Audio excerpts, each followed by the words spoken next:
সকাল ৯টা নিউজে সবাইকে আমন্ত্রণ। সাথে আছি আমি নাফিস আব্দুল্লাহ। অন্তর্বর্তী সরকারের প্রধান উপদেষ্টা অধ্যাপক ডক্টর মোহাম্মদ ইউনূস বলেছেন, আগামী ফেব্রুয়ারির প্রথমার্ধে অবাধ, সুষ্ঠু, অংশগ্রহণমূলক নির্বাচন আয়োজনের জন্য সরকার অঙ্গীকারবদ্ধ। তিনি জানান, আইনগত নিষেধাজ্ঞার কারণে আওয়ামী লীগ নির্বাচনে অংশ নিতে পারবে না। মঙ্গলবার রাজধানীর রাষ্ট্রীয় অতিথি ভবন যমুনায় নেদারল্যান্ডসে আন্তর্জাতিক সহযোগিতা বিষয়ক উপমন্ত্রী প্যাসকেল গ্রোটেনহুইসের সঙ্গে সৌজন্য সাক্ষাতে তিনি এসব কথা বলেন। সাক্ষাতে কৃষি, বিনিয়োগ, প্রযুক্তি, যুব উন্নয়ন এবং তরুণ ও নারী উদ্যোক্তাদের জন্য সামাজিক ব্যবসা তহবিল গঠনের সম্ভাবনা সহ দ্বিপক্ষীয় সহযোগিতা নিয়ে আলোচনা হয়। প্রধান উপদেষ্টা জানান, আসন্ন নির্বাচনে রেকর্ড সংখ্যক তরুণ প্রথমবার ভোট দেবে, যারা আগের 3টি কারচুপি নির্বাচনে ভোটাধিকার থেকে বঞ্চিত ছিল। এটি দেশের গণতান্ত্রিক যাত্রায় নতুন অধ্যায় যোগ করবে। বাংলাদেশের নির্বাচন প্রস্তুতির প্রশংসা করে ডাচ উপমন্ত্রী বলেন, স্বল্প সময়ে কার্যকর প্রস্তুতি নিয়েছে অন্তর্বর্তী সরকার। তিনি বাংলাদেশের নবপ্রণীত শ্রম আইনকে স্বাগত জানিয়ে জানান, এটি ইউরোপ থেকে আরও বিনিয়োগ আকর্ষণে সহায়ক হবে। নেদারল্যান্ডস শিগগিরই পিপিপি খাতে বাংলাদেশের সঙ্গে MOU সই করার পরিকল্পনা করার কথাও জানান।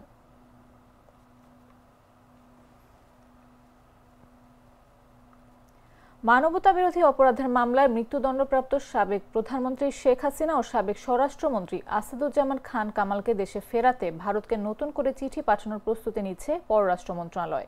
মঙ্গলবার রাতে মন্ত্রণালয়ে সাংবাদিকদের সঙ্গে আলাপকালে এ তথ্য জানান অন্তর্বর্তী সরকারের পররাষ্ট্র উপদেষ্টা মোহাম্মদ তৌহিদ হোসেন।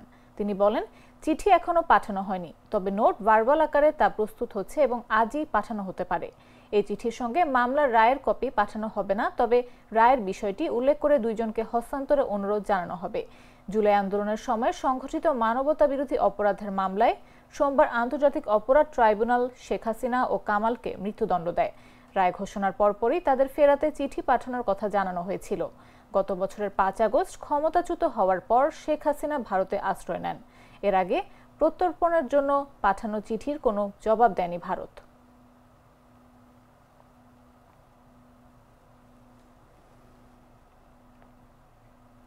জামায়াতে ইসলামী ঢাকা মহানগরী উত্তরের সেক্রেটারি ডক্টর মোহাম্মদ রেজাউল করিম বলেছেন, খুনি শেখ হাসিনার ফাঁসির রায় হয়েছে। তিনি শুধু বাংলাদেশের নয়, উপমহাদেশের ইতিহাসে শীর্ষ খুনি, ফ্যাসিস্ট এবং দুর্নীতিবাজ। সবচেয়ে ঘৃণিত, অপমানিত নাম হচ্ছে এই মুহূর্তে শেখ হাসিনা। মঙ্গলবার লক্ষ্মীপুর সদর উপজেলার লাহারকান্দি ইউনিয়ন জামায়াতের আয়োজনে আটিয়াতলী আওয়াল মেম্বার বাড়িতে মহিলা সমাবেশে প্রধান অতিথির বক্তব্যে তিনি এসব কথা বলেন। উপমহাদেশের ইতিহাসের সবচেয়ে সেরা খুনি, ফ্যাসিস্ট, দুর্নীতিবাজ, সবচেয়ে ঘৃণিত, অপমানিত ব্যক্তির নাম হচ্ছে এই মুহূর্তে শেখ হাসিনা। তিনি আইন করে জাতির পিতা পরিবর্তন করে বলছে। আল্লাহ বলছে, জাতির পিতা ইব্রাহিম আলাইহিস সালাম, সে আইন করে বানাইছে, মূর্তি বানাইয়া তার বাবা। টেকসই হয়েছে? বরং শেখ মুজিব নিজেও বাকশাল, দুর্ভিক্ষ, ৭৪-এর সব ইতিহাস তৈরি করছে, কিন্তু আমরা দেখিনি। আমাদের প্রজন্ম দেখিনি। আমরা ৮০ সালে হইলে আমাদের জন্ম, আরো অনেকের নতুন প্রজন্ম দেখে নাই। কিন্তু নতুন প্রজন্মকে আবার তার মেয়ে এসে দেখিয়ে দিল যে বাকশাল এবং তার বাবার চরিত্র কেমন ছিল। গাইবান্ধা ৪ গোবিন্দগঞ্জ আসনের বিএনপির মনোনীত প্রার্থী পরিবর্তনের দাবিতে রংপুর ঢাকা মহাসড়ক অবরোধ করে বিক্ষোভ অবরোধ করছেন দলটির একাংশের নেতাকর্মীরা। মঙ্গলবার বিকেলে আমরা ধানের শীষ পরিবার ব্যানারে এ কর্মসূচি পালন করা হয়। এর আগে বিকাল ৪টার দিকে উপজেলা বিএনপির একাংশের নেতাকর্মীদের উপজেলা পরিষদ চত্বর থেকে একটি বিক্ষোভ মিছিল বের করে পৌর শহরের চারমাথা মোড়ে ঢাকা রংপুর মহাসড়কের উপর ঘণ্টাব্যাপী অবস্থান নেয়। এতে ঢাকা রংপুর মহাসড়কে শত শত যানবাহন আটকে যানজট সৃষ্টি হয়। পরে গোবিন্দগঞ্জ থানার ওসি বুলবুল ইসলাম এসে পরিস্থিতি শান্ত করে। পরে তারা ঢাকা রংপুর মহাসড়ক প্রদক্ষিণ শেষে উপজেলা পরিষদ চত্বরে ফিরে যায়। তাদের দাবি, ভারপ্রাপ্ত চেয়ারম্যান তারেক রহমান মনোনয়ন পুনর্বিবেচনা করে বিগত 16 বছর ধরে কারা নির্যাতিত, জনসম্পৃক্ত, ত্যাগী ও জনপ্রিয় নেতাদের মধ্যে চূড়ান্ত মনোনয়ন দেবে।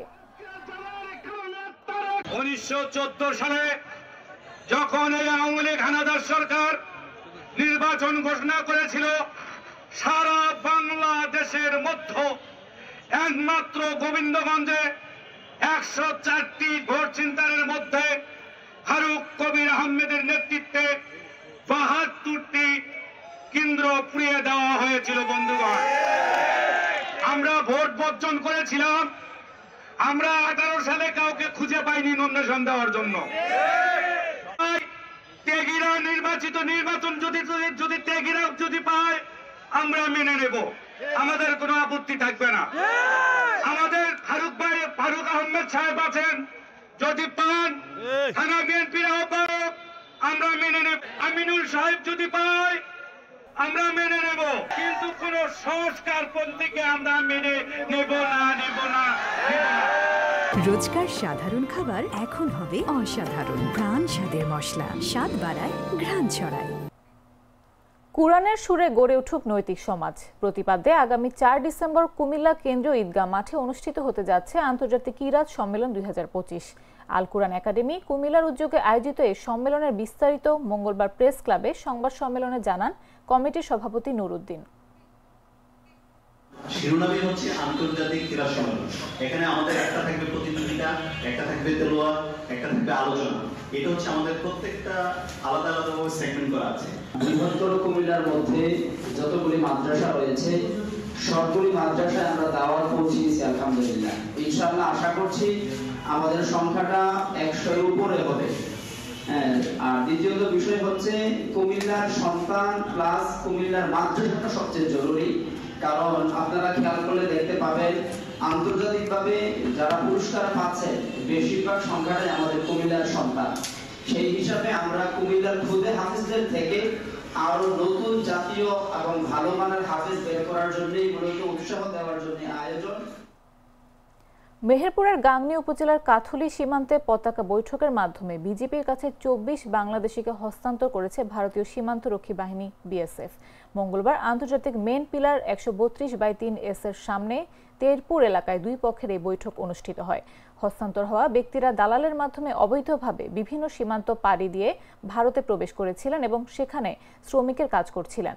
ভারতীয় পুলিশ তাদের আটক করে বিএসএফ এর কাছে হস্তান্তর করে। পরে বিএসএফ আনুষ্ঠানিকভাবে তাদের বিজিবির কাছে ফেরত দেয়। পতাকা বৈঠকে বিজিবি পক্ষের নেতৃত্ব দেন কাথুলি কোম্পানির দপ্তর কমান্ডার নায়েক সুবেদার মোহাম্মদ কামরুজ্জামান এবং বিএসএফ এর পক্ষ থেকে উপস্থিত ছিলেন ভারতের নদিয়া জেলার তেহট্টার 56 ব্যাটালিয়নের তেইরপুর কোম্পানি কমান্ডার এসি আঞ্জকুমার। কামরুজ্জামান জানান আইন প্রক্রিয়া সম্পন্ন করে 24 জনকে গাংনী থানায় সোপর্দ করা হয়েছে। থানার ওসি আল মামুন বলেন তাদের পরিচয় যাচাই বাছাই চলছে। প্রক্রিয়া শেষে সবাইকে পরিবারের কাছে ফিরিয়ে দেওয়া হবে। বাছাইকৃত লাল সরিষার দানা থেকে তৈরি হয় প্রাণ সরিষার তেল, আসল ঝাঁঝে আসল স্বাদে। জানাবো আন্তর্জাতিক সংবাদ।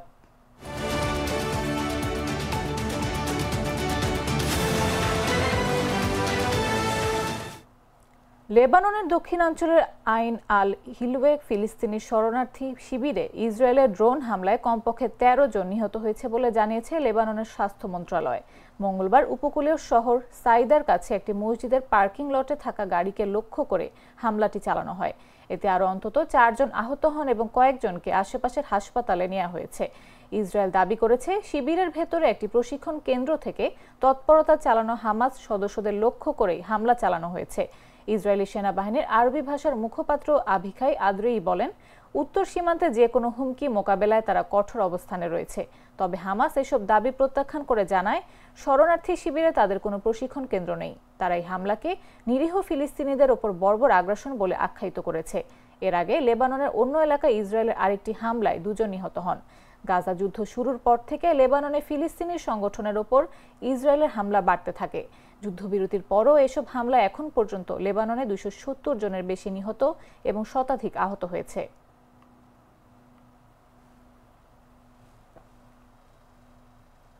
এবারে খেলার খবর।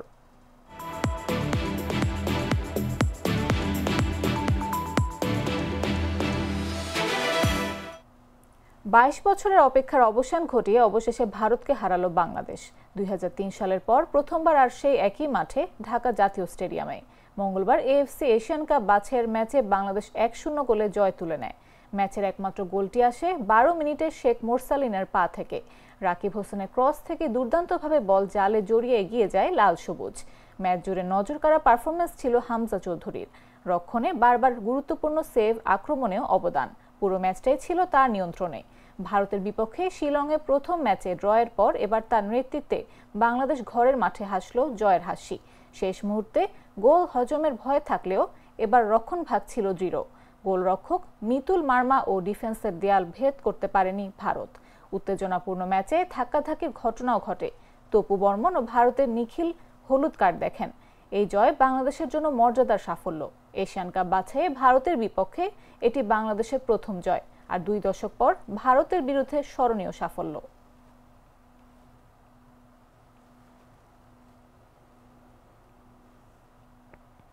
দর্শক, এই ছিল এখনকার মতো। প্রতি মুহূর্তের সর্বশেষ খবর পেতে ভিজিট করুন jagonews24.com, ফলো করুন আমাদের ভেরিফাইড ফেসবুক পেজ এবং সাবস্ক্রাইব করুন জাগো নিউজের ইউটিউব চ্যানেল। এতক্ষণ সাথে থাকার জন্য ধন্যবাদ সবাইকে।